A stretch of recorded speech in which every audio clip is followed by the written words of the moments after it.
experienced an unprecedented security situation during the anti-finance bill protests that commenced on 18th June 2024 and reached its peak on 25th June 2025, when a large number of youth were mobilized through social media platforms to participate in the demonstrations.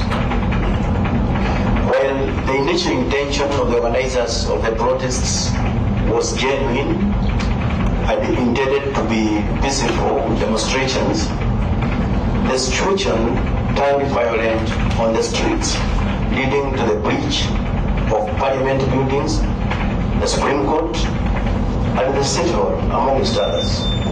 Also, many private businesses, mainly within Nairobi CBD and other hotspot areas, were broken into and the property destroyed and looted.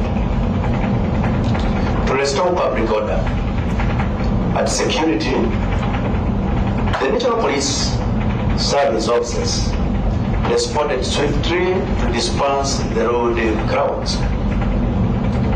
However, during the police operations, 42 fatal injuries to civilians, 347 injuries to civilians, and 485 injuries to police officers were reported. While 1,552 protesters were arrested and the others who were captured by cameras committing offenses were also pursued and brought before justice. This led to public outcry and propaganda that police were engaged in abductions and kidnapping, but the police were just performing their duties of investigating crimes committed in the name of demonstrations by tracing those captured by CCTV committing those crimes. Chair, as you all know, there were those who were captured by the various CCTV cameras around Nairobi and other major towns. But we could not afford to arrest them at that time. But we had the information, we had everything, all the necessary details, and they were pursued later and they were brought before the court of law. After preliminary police investigations into the reports, it was found that some of the cases were genuine, while others were unverified, since majority of the youth had gone into hiding to evade police crackdown. Equally, some reported cases of abduction and kidnappings were lawfully in police custody, while other reports were based on unconfirmed informations on the unknown whereabouts of their kings by family members. Notably, arrests of public figures like Morana, Kebaso, Jimmy Wajigi, Macharia Gaido, among others, by the National Police officers was sensationalized and reported as abduction and kidnappings, whereas that was not the position. They were lawfully arrested by police. Nonetheless, a majority of the youth were released by the courts, while the cases of others are still pending before court.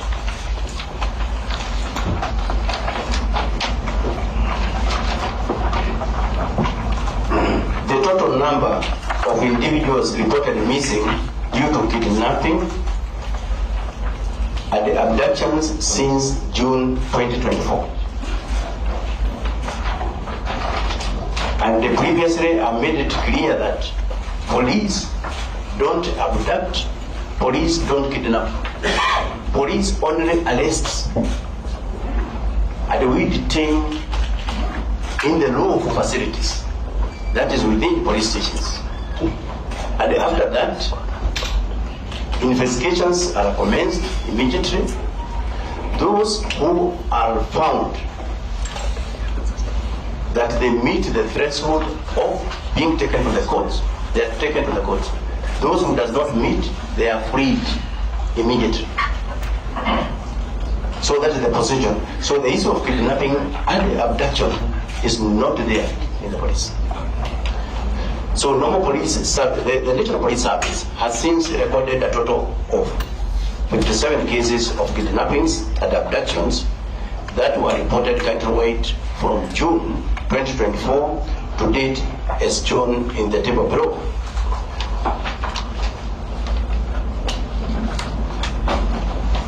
Number one, we have got all the 57 cases are detailed there. And we can start from number one. There is a case from Moyale. The name of the missing person is given there. There are two in number. We have got one real and another one. Circumstances of the case are also provided there. All the details are there. And the status of the case, this case is pending under investigation.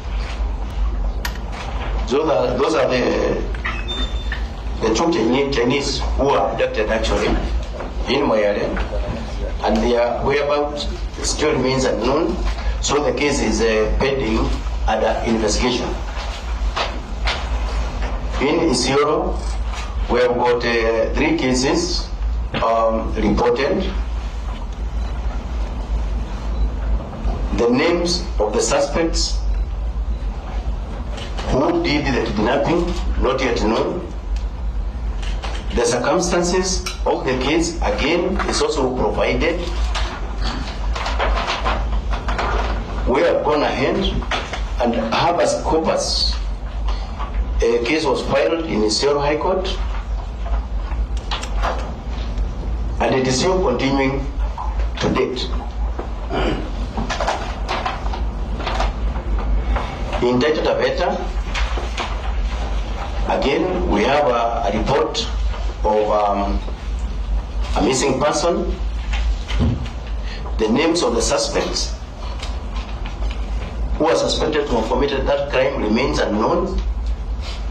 However, on our side, on the police side, the case is still under investigation. It remains under active investigation. Honorable Chair, honorable members, you look at serial number 4. The station that where the report was made was Makupa in Mombasa. The name of the missing person again is given as Victoria Mupua Muroki. The name of the suspect is one Edwin Ngetich Kipkeboy. The circumstances are also provided there that she was hired as a taxi driver from Mombasa to Saburu, and later her dead body was found at the city mortuary. The case was taken over by the Director of Homicides. It is still pending under investigation, and we have arrested